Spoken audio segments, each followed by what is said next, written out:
মথুরাপুর কোন কেন্দ্রের প্রার্থী প্রতীক? আমি জানি না, এটা তৃণমূল কংগ্রেস, বাইরে থেকে দেখে অনেক কিছু মনে হয়। আমার কথা আমি আমার নেতা অভিষেক বন্দ্যোপাধ্যায়কে জানিয়েছি, তিনি যা বলা আপনাদের সামনেই বলেছে।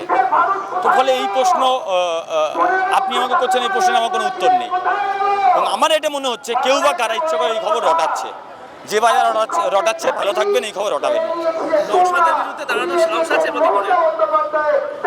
অভিষেক ব্যানার্জি যদি বলে, মমতা ব্যানার্জি যদি ইঙ্গিত দেয়, নরেন্দ্র মোদীর বিরুদ্ধে প্রতীক রহমান দাঁড়াতে রাজি আছে।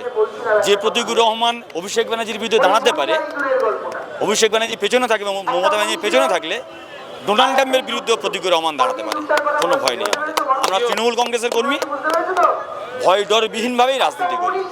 ফলে আমরা রাজনীতিতে কাউকে প্রতিপক্ষ বলে ভাবি না, কাউকে শত্রু বলে ভাবি না। রাজনীতি প্রতিপক্ষের জায়গা নয়, রাজনীতি শত্রুতার জায়গা নয়। যদি নওশাদ ভাইয়ের মত বলবে, আমি আমার মত বলবো। নওশাদ ভাইয়ের উন্নয়নের কথা বলবো, আমি তৃণমূল কংগ্রেসের উন্নয়নের কথা বলবো। মানুষ যাকে চুজ করবে সেই জিতবে, তো এই নিয়ে বিতর্ক হওয়ার কোনো বিষয় নেই।